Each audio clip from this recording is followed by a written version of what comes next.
let's dive straight in.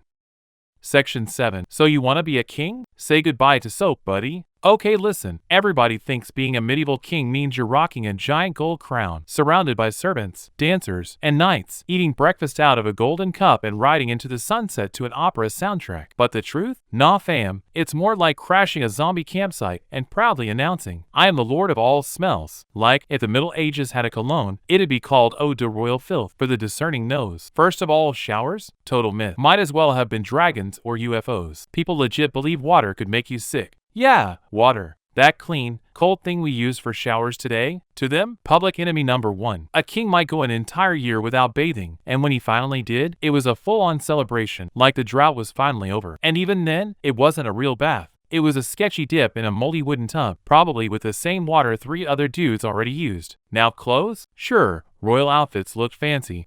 Underneath was layer after layer of fabric and fur that hadn't seen a wash since the last solar eclipse. The smell? A cursed mix of sweat, animal fat, thick perfume, and last night's venison still hanging off your collar. Basically, only a trained sniffer dog could stand next to the king without passing out. But wait, we're just getting started. Hair? Yeah, they combed it sometimes. But lice? Oh buddy, lice were basically royal pets. Some kings wore wigs just to hide the mini zoo crawling on their scalps. Honestly, best gift you could give a medieval king? A bottle of modern lice shampoo with a bow on it. And let's not forget the breath. There was no toothpaste, no toothbrush. They used stuff like burnt bones or crushed charcoal, occasionally. The result? King halitosis. Their breath was a combo of moldy cheese and suppressed rage. If the king whispered in your face, and you lived to tell the tale, you deserved a medal. It's wild. Honestly, being a king back then was kind of like being an influencer at a stanky summer camp. Everyone watched you, but no one dared to say, hey your majesty, you smell like despair. So if you had a time machine and landed in a medieval court, forget the glam of castles and gowns. You'd probably pass out from the historical stench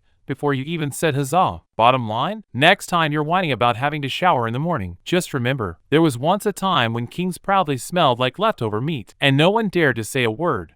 Section 6. Is your dinner cooked or just screaming in the fire? Alright buddy, let's set the record straight. When people think medieval king, they picture a giant banquet table stacked with silver plates, a turkey the size of a small car, wine in gem-studded goblets, and chefs straight out of MasterChef. But reality? Nope, not even close. Medieval food? A culinary horror show in disguise. Sure, it looked fine, but behind the curtain, it was just danger, fire, and a whole lot of bad decisions. Cooking back then was more like a sacrifice ritual. They'd throw a chunk of meat, age unknown, into open flames and pray it cooked through before turning into charcoal. Temperature control?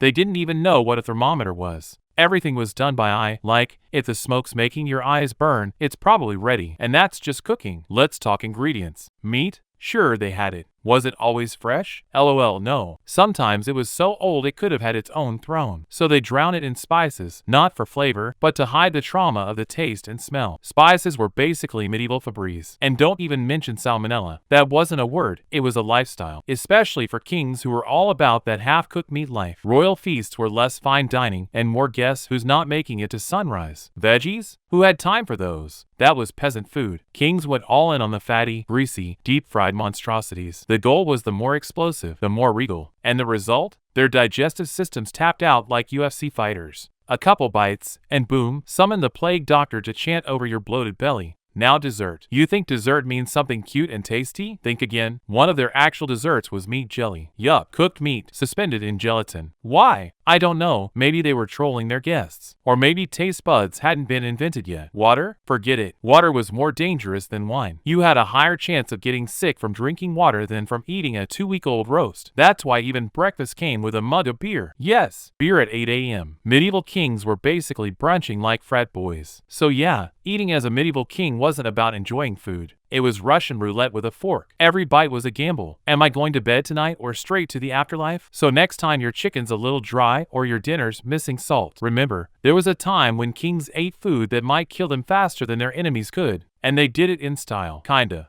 Section 5. Royal toilet equals fancy hole in the wall. Alright, my dude, if you think being a king meant everything was golden and glamorous, let me hit you with a real medieval reality check. What happened when His Majesty had the royal rumblies in his tummy? Toilet? Yeah, kinda, but not what you're picturing. No heated seats, no bidet, not even a humble toilet paper roll in sight. What did they have? A hole, not even a regular hole, a hole with a view. A majestic opening in the castle wall, looking out over the countryside, with a moat full of, yep, you guessed it, past royal memories. They called it a garderobe, which literally translates to clothes closet. Why? Because people legit believe the nasty smell would keep lice and bugs away from their clothes. So yeah, royal toilets were basically bug traps with extra stink. Genius? Maybe? Deranged? Absolutely. The royal bathroom was usually just a stone ledge sticking out of the castle wall with a pit down below. The whole thing was a weird mix of bravery and bad architecture. One wrong move and boom, king slip and fall ends up knee deep in his own legacy. And don't think only kings use this premium setup. No, whole castles had just one or two of these bad boys. So imagine the line at night, holding a torch, shivering in a drafty hallway, hoping you don't poop your pants before you find the hole or fall in it. Also, no toilet paper. People used leaves, scraps of cloth, or even smooth out sticks. Yeah, sticks. Kinda like a cross between a camping trip and mild torture. And get this, some kings had a personal bathroom assistant. Yup, their only job was to help the king do his royal duty. They were called the groom of the stool, and believe it or not, it was an official court position. Some dudes were even proud of it, cause it meant they were close to the king. Like super close, like while his pants are down close. And the smell in those castles? Nasty. No plumbing meant all that medieval waste just chilled in the moat, or flowed straight into the same rivers people washed dishes in, or drank from. A+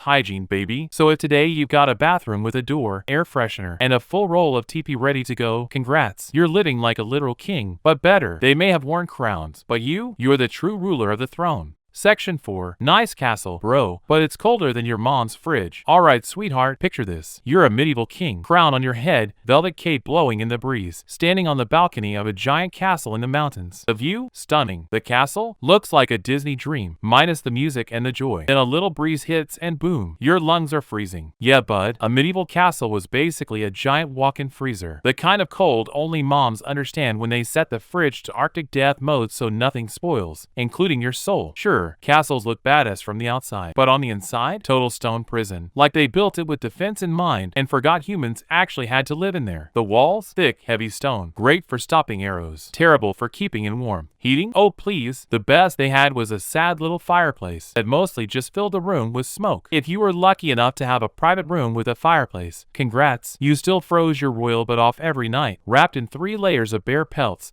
and a blanket made of medieval cactus or something. Windows? Glass? That stuff was expensive. Most windows were just big old holes covered with damp cloth. So every breeze turned your royal suite into a VIP ticket to Arctic Chill, the musical, and clothing didn't help much either. Kings wore like 10 layers, not for style, but to avoid turning into a royal popsicle. And bedtime? Total survival mode. You basically needed to sacrifice a goat just to keep your toes from turning into icicles. Oh, and pillows? Hard leather. Felt like laying your head on a warmish rock. Comfy? Nah, buddy, just part of the monarchy experience. So yeah, being a king in winter was less ruler of the land and more winner of the world's coldest suffering contest. And if you got sick, no one blamed the freezing cold air and your open air stone room. Nope, must have been evil spirits again. Classic. And the worst part? Waking up early in that icy Hell's Cape, putting on your fancy royal clothes with numb fingers, just to sit in a freezing stone hall and argue with smelly lords about cheap taxes. Basically, your whole day felt like a deleted scene from Game of Thrones. Ice Bucket Edition. So if you're sitting in a warm house today with a heater that turns on by remote, go pour yourself a hot tea, raise your mug and say, "Thank goodness I don't live in a medieval castle." Section 3. A new plot every day. Game of Thrones? Nah, game of survival. Okay, listen. If you think being a king meant sitting on a gold throne, getting hand-fed grapes by court ladies, and living stress-free, try walking a mile in medieval royal shoes. Actually, check those shoes first. Someone probably poisoned him. Yeah, bro. Back then being a king was basically surviving the final season of a brutal reality show. Let's call it Survivor Royal Edition, cause every day was just trying not to die. Everyone said, "Your Majesty," but what they meant was, "How soon till this guy croaks so I can take his job?" You'd wake up in the morning, first thing you had to do, make sure breakfast wasn't laced with something fatal. Then check if your servants were still loyal, or if they bailed overnight and left a dagger under your pillow as a goodbye gift. There's even a true story of a king who got shanked with a fish knife by his sister-in-law, who wasn't even supposed to be there. Like, medieval kings didn't need enemies. Family reunions were dangerous enough. Being a king back then was like mixing Game of Thrones, Among Us, and a little Final Destination. It was all backstabbing, side-eye, and maybe a dramatic death before dessert. Picture this. You're in a royal council meeting, 10 lords and 2 dukes all sitting around you, looking serious. You're talking taxes. Then one guy goes, well, maybe it's time for a change. And you're sitting there smiling, while in your head you're like, oh crap, this dude's planning to stab me in the kidneys tonight. Some kings even had food tasters. Yep, some poor guy whose entire job was to eat first and see if he dies. Imagine your steak gets served, your stomach's growling, but you have to wait 10 minutes to see if your tester face plants. Don't trust the ones who act like your friends either. That cute younger brother you gave a wooden horse to as a kid shows up one day with an army at the castle gates like, hey big bro, I think I could rule better. So yeah, one eye on the enemy, one eye on your buddies. And don't even get me started on the royal doctor. Guy walks in looking like a plague bird cosplay and goes, Your Majesty, I've prepared a healing brew for you. Meanwhile, you're thinking, is this a cure or a smoothie made from beetles and goat blood? So if you thought being a king meant doing nothing and just bossing people around, think again. It was more like ordering a latte in the middle of a war zone and hoping there's not a dagger in the foam.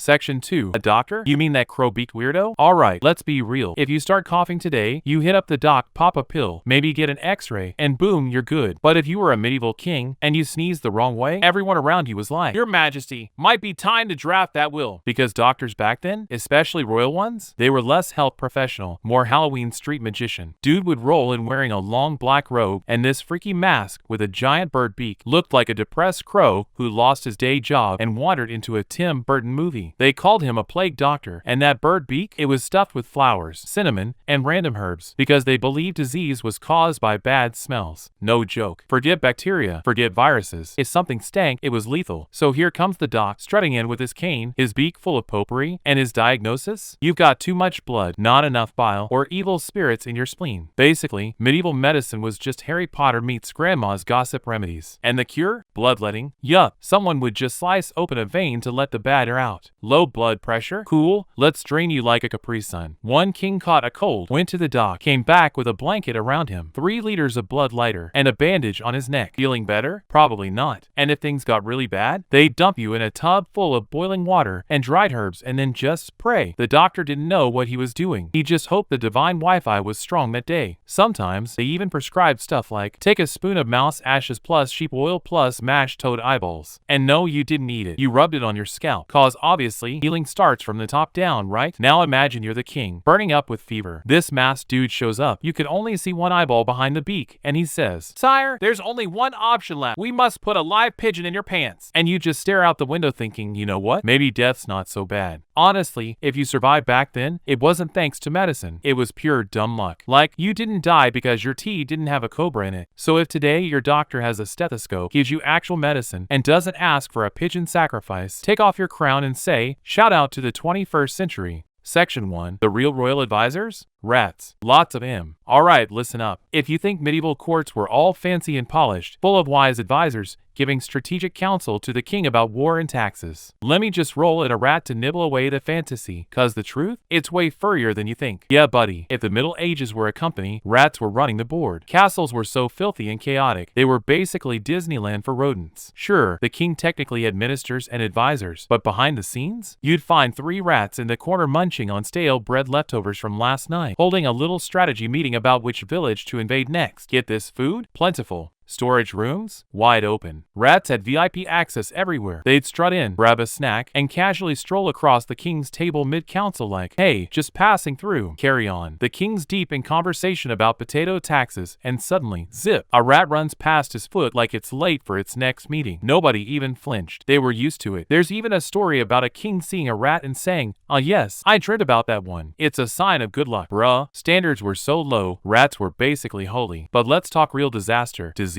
The infamous Black Plague? Yeah, shout out to our furry friends and their psychic fleas for that apocalyptic party. But did the kings blame hygiene? Rats? Nope, it was God, or the planets, or the stars having a bad day. Meanwhile, the royal kitchen was throwing nightly rat raves. Honestly, if a rat had learned to talk, it probably would have been a better advisor than half the king's inner circle, cause those human advisors? Too busy plotting betrayals or just straight up clueless. But rats? Efficient. Hungry? They eat. Disease? They spread it like pros. The king could have skipped the politics and just crowned 2 rats, 1 male, 1 female, and said, "Congrats, you're now the royal council." Nowadays, you see 1 cockroach in your house, and you're on the phone with pest control like your life's in danger. Back then, king would roll into bed, pull a wool blanket over himself, hear a gentle scratching under the mattress, and go, let him be. I've got a council meeting tomorrow. Don't need drama tonight. So if your food today comes rat bite free and you sleep without nightly squeaking from under your bed, just remember, there was a time when kings ruled, but rats ran the kingdom.